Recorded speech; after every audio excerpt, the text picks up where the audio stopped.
కొంతమంది దీని నుంచి ఎస్కేప్ అవుతున్నారు. ఇప్పుడు బొప్పరాజు గారు చెప్పినట్టు ఇప్పుడు సపోజ్ ఒక 25% ఒక స్కూల్లో ఇస్తే దానికి సంబంధించిన amount government has to reimbursement, government తిరిగి చెల్లించాలి. కాబట్టి దానికి సంబంధించిన కొంత తర్జనా భర్జనాలు జరుగుతున్నాయి. ఏదేమైనా 2009 విద్యా హక్కు చట్టం అనేది తీసుకొచ్చారు. ఆ చట్టాన్ని అమలుపరచవలసిందే. ఎందుకంటే ఈ సమాజంలో బడుగు బలహీన వర్గాలకి ఇప్పుడు బొప్పరాజు గారు చెప్పినట్టు కార్పొరేట్ కాలేజీలో చదవాలని ఉంటుంది, కానీ వాడికి ఈ సెక్షన్ ఉందని తెలియదు, అవేర్నెస్ తెలియదు. మన పత్రికలు మీడియాలు అవేర్నెస్ తావి, ఎందుకంటే తెస్తేనేమో ఆ ప్రైవేట్ కాలేజీ మీద పడతారని ఒక భయం. మీరు అడగండి, ఏ స్కూల్లో ఉన్నారు వెళ్ళి అడగండి, లేకపోతే డిఓకి కంప్లైంట్ చేయండి. ఈ చట్టం ఉంది, ఈ చట్టం ద్వారా మీ యొక్క విద్యా హక్కు చట్టాన్ని అమలుపరుచుకోవచ్చు. మీరు వెళ్ళండి, లేదంటే ఏలూరు డిస్ట్రిక్ట్ డిఈఓ ఆఫీస్కి వెళ్ళండి, లేదంటే మళ్ళీ మా ప్రైమ్ న్యాయ కార్యాలయం సంప్రదించండి, మీకు న్యాయం జరిగేటట్టు చేస్తాం. థ్యాంక్ యూ అండి కాల్ చేసినందుకు రవికుమార్ గారు.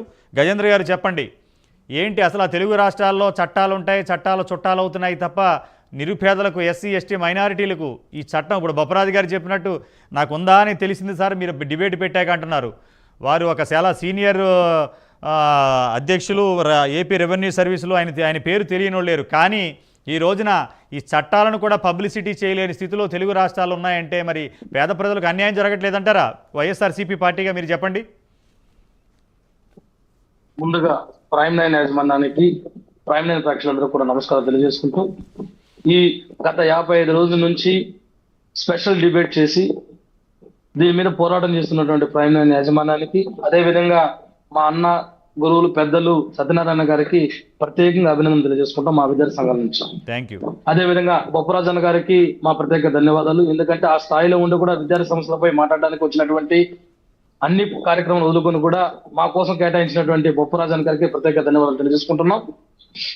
ఎందుకంటే ఈ విద్యా హక్కు చట్టం ఈ దేశంలోకి ఏ విధంగా ప్రవేశించింది, విద్యా హక్కు చట్టం రాకముందు ఏ విధంగా ఉన్నది, ఇప్పుడు ఏ విధంగా ఉంది, భవిష్యత్తులో ఏ విధంగా ఉండబోతుందని ఒకసారి చూసుకున్నట్లయితే, మొదటగా ఈ దేశంలో 1882లో పూలే గారు 1882లో హంట్ కమిషనర్ కి ఒక లేఖ సమర్పిస్తే ఆనాడు గవర్నర్ జనరల్ లార్డ్ షరీఫ్ గారు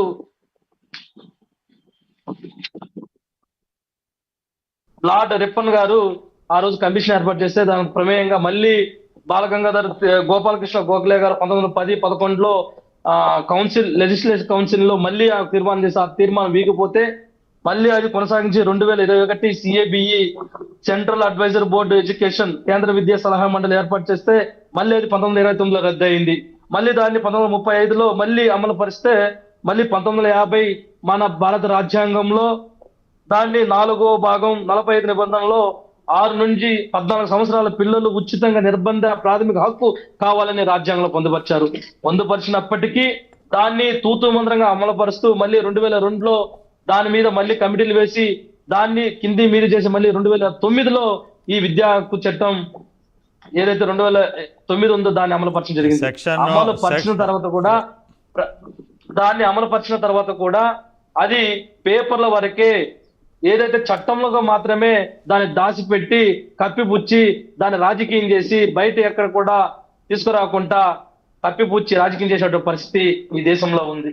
బొప్పరాజన్న గారు చెప్పినట్టు ఈ విద్యా హక్కు చట్టం, ఇంతకుముందు కాలర్లో ఒక అతను చెప్పినట్టు ఈ విద్యా హక్కు చట్టం ఉందని కూడా చాలా మందికి తెలియనటువంటి దౌర్భాగ్య పరిస్థితుల్లో ఉన్నాం. ఇక్కడ బాధ్యతలు ఎవరో చెప్తాం చూడండి. ఈ యొక్క విద్యా హక్కు చట్టంలో మొత్తం 38 సెక్షన్లు ఉంటాయి. కొన్ని సెక్షన్లు చెప్తా, ఇంపార్టెంట్ సెక్షన్లు. సెక్షన్ 7, ఈ చట్టం అమలు నిధులన్నీ కూడా కేంద్ర రాష్ట్ర ప్రభుత్వాలు 2 కూడా భరించాలి. సెక్షన్ 8, రాష్ట్ర ప్రభుత్వం బాధ్యత వహించాలి. సెక్షన్ 9, స్థానిక ప్రభుత్వం దీని బాధ్యత తీసుకొని దాన్ని ఆరోపించే కార్యక్రమం చేయాలి. సెక్షన్ 10, 6 సంవత్సరాల నుంచి 14 సంవత్సరాల పిల్లలను పాఠశాలల్లో చేర్పించడం తల్లిదండ్రుల యొక్క బాధ్యతగా ఉంటుంది. సెక్షన్ 11లో 3 నుంచి 6 సంవత్సరాల పిల్లలకి పూర్వ ప్రాథమిక విద్యని అందించడం ప్రభుత్వం బాధ్యతగా తీసుకోవాలి. సెక్షన్ 31, విద్యను బాలల హక్కు సంఘం పర్యవేక్షణ ఉంటుంది. దీన్ని చుట్టూ ఎంత రాజకీయం ఉందో చూడండి, రాష్ట్రం నుంచి దేశం వరకు. అదేవిధంగా సెక్షన్ 33, జాతీయ సలహా సంఘం ఏర్పాటు ఉంటుంది. సెక్షన్ 34, రాష్ట్ర సలహా సంఘం కూడా ఉంటుంది.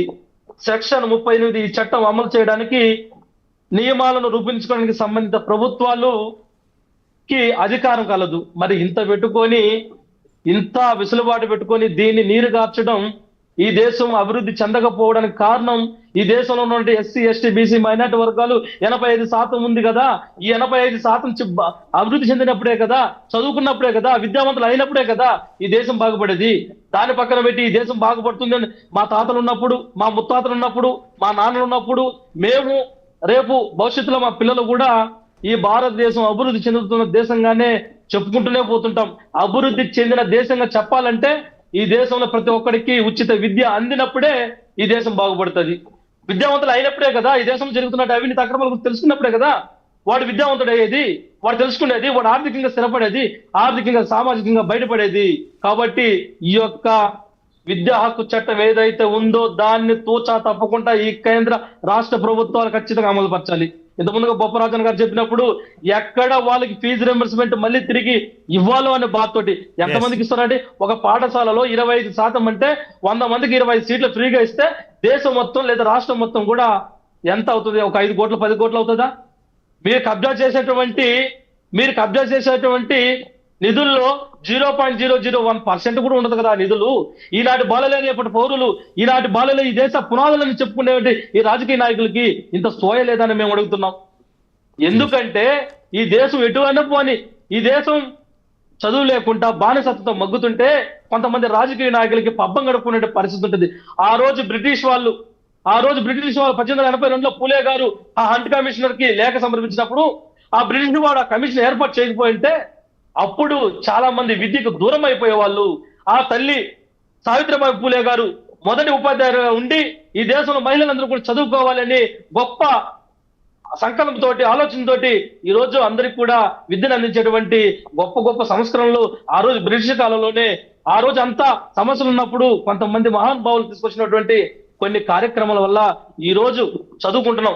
ఏదన్నా అంటే మనం బ్రిటిష్ వాడు వచ్చాడు 200 సంవత్సరాలు ఈ దేశాన్ని పరిపాలించాడు, ఈ దేశాన్ని దోచుకెళ్ళిపోయినారు అంటున్నారు. ఆ రోజు ఉండబట్టి నువ్వు 1-2 ఇంగ్లీష్ ముక్కలు చదువుకొని మా తాతలు ముత్తాతలు ఈ రోజు కూడా మేము చదువుకున్నటువంటి భాగ్యాలు కలిగించినటువంటి ఆ గొప్పలు బ్రిటిష్ వాళ్ళని మేము భావిస్తాం. మీరు అంత గొప్పలు అయితే, వాళ్ళంత చెడ్డోళ్ళు అయితే ఈ రోజు మీరు అందరికి ఉచిత విద్యను అందించవచ్చు కదా. ఎందుకు ఈ దొంగ నాటకాలు, ఎందుకు ఈ కపట ప్రేమలు? ఓటు కావాలంటే ఓటు మీకు వేస్తాం మేము, మంచి చేసినట్టు ఓటు వేయాలని కదా మా తప్పన తాపైతే చదువు రానోళ్ళు, పేదవాళ్ళు, ఈ దేశంలో పేదవాళ్ళు మేమే కదా. మేము చదువుకుంటే మీకు ఓటేస్తాం కదా, మేము చదువుకుంటే ఉద్యోగాలు చేసుకుంటాం కదా, మీరు రాజకీయాలు చేసుకుంటారు కదా. మేము చదువుగా రాకపోతే రాజకీయాల మీద దృష్టి పెడతాం. ఈ దేశంలో ఉన్న ఎస్సీ, ఎస్టీ, బీసీ, మైనారిటీ వర్గాలు నాకు చదువు రాలేదు, ఆల్టర్నేట్ గా కావాలంటే మీ సిటీకి అసలు పెట్టే పరిస్థితి మాకుంటది. మేము దయచేసి చెప్పేది ఏంటంటే ఇక్కడ పర్యవేక్షణ లోపం ఎలా ఉందంటే, ఉదాహరణ చెప్తా. 2023లో చైల్డ్ రైట్ కమిషన్ నివేదిక ప్రకారం ఏపీలో 40% ప్రైవేట్ కళాశాలలో ఆర్టీఐ 25% ప్రవేశ నిబంధనలు పాటించనే లేదు. ఇదేం చెప్తుంది? చైల్డ్ రైట్ కమిషన్ చెప్తుంది. అదేవిధంగా కృష్ణా జిల్లాలో 2022లో ఆర్టీఐ పేరుతో ప్రవేశాల కోసం ప్రతి ఒక్క పిల్లవాడి దగ్గర 10,000 డిమాండ్ చేసిందని నివేదిక చెప్తుంది. అదేవిధంగా ఒక ఎన్జిఓ చేసిన సర్వే ప్రకారం ఆర్టీఐ కింద ప్రవేశం పొందిన 65% పిల్లలకు వాళ్ళకి సకాలంలో బుక్కులు ఇవ్వకుండా, వాళ్ళకి కావాల్సినటువంటి దాన్ని ఏమంటారు ప్రిస్క్రైబ్డ్ యూనిఫామ్ పుస్తకాలు పంపిణీకి చేయకుండా ఆలస్యం చేసి వాళ్ళ ప్రత్యేకంగా కూర్చోబెట్టి మీకు ఫీజులు రాలేదు, మీరు చదువుకునే హక్కు లేదు, మీరు మీ చేతిలో నుంచి డబ్బులు కట్టాలి అని చెప్పినటువంటి పరిస్థితులు ఒక ఎన్జిఓ చేసిన సర్వేలో తెలుస్తుంది. ఇక్కడ ప్రభుత్వాలు చిత్తశుద్ధి ఎక్కడ ఉందని మేము అడుగుతున్నాం. ఇక్కడ ఒక కన్క్లూజన్ ఇస్తున్నా. ఇక్కడ సంబంధిత మండల అధికారులు ఎంఈఓ గారు కానీ, జిల్లా అధికారులు డిఈఓ గారు కానీ, సంబంధిత విద్యాశాఖలు అన్ని కూడా ఏం చేస్తుందని అడుగుతున్నాం. మనం గతంలో మాట్లాడినట్టు ఎక్కడైతే ఇది మన 1వ తరగతి నుంచి 10వ తరగతి వరకు ఇంటర్మీడియట్ కానీ, డిగ్రీ కానీ, పీజీ కానీ అన్ని చోట్ల వ్యవస్థలో నిర్నిరీక్షణ చేసి డబ్బుల కోసం కక్కుర్తుపడి, కాసుల కోసం కక్కుర్తుపడి ఈ దేశ భవిష్యత్తును నాశనం చేస్తున్నది మొదటగా ముద్దాయి అధికారులు, తర్వాత ప్రభుత్వాలు, తర్వాత తల్లిదండ్రులు. నేనేమంటానంటే గజేందర్, ఎస్సీ, ఎస్టీ, బీసీ, మైనారిటీలు వీళ్ళందరూ కూడా భారతదేశంలో ఈ 75 సంవత్సరాల స్వతంత్ర భారతదేశంలో ఓట్లేయడానికి మాత్రం వీళ్ళు కావాలి, ఓట్లేయడానికి కావాలి ఖచ్చితంగా. ఎందుకంటే ఓట్లేసేస్తే చాలు. కానీ వీళ్ళకి అందవలసిన సంక్షేమ పథకాలు, ఎందుకంటే ఈ ప్రపంచంలో ఈ అంత గ్లోబలైజేషన్లో వితౌట్ ఎడ్యుకేషన్ ఈ కెనాట్ డూ ఎనీథింగ్. మన ఎడ్యుకేషన్ లేకుండా మనిషికి జ్ఞానం రాదు. ఆ జ్ఞానం కనుక వాళ్ళకు వస్తే అణగారిన బీసీ వర్గాలకు, ఎస్సీలకు, ఎస్టీలకు, మైనారిటీలకు వస్తే మరి ఎవరికైనా అడ్డొస్తుందేమో అన్న ఆలోచనతో చేస్తున్నారేం తప్ప వాళ్ళకి ఇచ్చే ఫలాలు కూడా అందకపోతే ఇంకా ఈ దేశంలో మనకి రాజ్యాంగం ఉండి, ఇంత వ్యవస్థ ఉండి, రాష్ట్రపతి, గవర్నర్లు, ముఖ్యమంత్రులు, మంత్రులు, విద్యాశాఖ మంత్రులు ఉండి ఎందుకు ఈ వ్యవస్థ? ఎవరి కోసం? మాట్లాడతాను మీతోటి. అదే అంటున్నా. అదే మన బొప్పరాజు గారు దేశం చెప్పండి గజేంద్ర గారు ఈ చెప్పండి. దేశ మూలవాసులు ఎస్సీ, ఎస్టీ, బీసీ, మైనార్టీలు వాళ్ళని ఓట్లేసే యంత్రాలుగా మార్చి Yes. రాజ్యాంగ ఫలాలు ఎవరైతే అనుభవిస్తారో, ఎవరైతే విద్యకు దూరంగా ఉంటారో, విద్యకు దూరమైన జాతి అభివృద్ధి చెందదని గొప్ప గొప్ప మేధావులు మనందరూ కూడా తెలుసు. అలాంటప్పుడు ఈ అనేటువంటి ఈ ఒక్క పథకాన్ని మనకు ప్రవేశపెడితే మీరిచ్చేటువంటి ఆ ఏదైతే రేషన్ కార్డులు ఉంటాయో, రేషన్ బియ్యం ఉంటుందో, లేదా ఉచిత సంక్షేమ పథకాలు ఉంటాయో, లేకపోతే ఆ చీరలు, బర్రెలు, గొర్రెలు ఉంటాయో, అవన్నీ కూడా మాకు అవసరం లేదు. మేమే మీ ప్రభుత్వానికి ట్యాక్సులు కట్టినటువంటి గొప్ప విద్యావంతులము, పెద్ద పెద్ద బిజినెస్ మెన్లు అవుతామనేసి మా ప్రతిపాదన, మా ఆవేదన, మా ఆశయం. కాబట్టి దాని అనుగుణంగా ప్రభుత్వాలు కూడా ముందుకెళ్తాయని మేము ఆశిస్తున్నాం. ఎస్ ప్రపంచ దేశాల్లో కొన్ని దేశాలను మనం ప్రశంసించాలి ఈ వేదికగా. హెల్త్ అండ్ ఎడ్యుకేషన్ ఫ్రీగా ప్రొవైడ్ చేస్తున్నాయి కొన్ని దేశాలు. కారణం ఈ రెండు ఉంటే, మనిషికి చదువు, ఆరోగ్యం ఉంటే ఈ ప్రపంచంలో ఉన్న వనరులని, ఎన్నో వనరులు ఉన్నాయి భారతదేశంలో, అవన్నీ ఉపయోగపడాలంటే మనిషికి ఒక ఎడ్యుకేషన్, జ్ఞానం కావాలి. దాన్ని ప్రభుత్వాలు ఫ్రీగా అమలు చేస్తేనే ఈ భారతదేశం ప్రపంచ దేశాలతో పోటీ పడుతుంది. ఎందుకు ఈ రాజకీయ నాయకులు స్వార్థానికి పోయి ఈ అణగారిన బీసీ వర్గాలకు అన్యాయం చేస్తున్నారని మనం చెప్పొచ్చు. బొప్పరాజు గారు చెప్పండి, ఉద్యమాలు చేశారు, ఈ రోజున మీ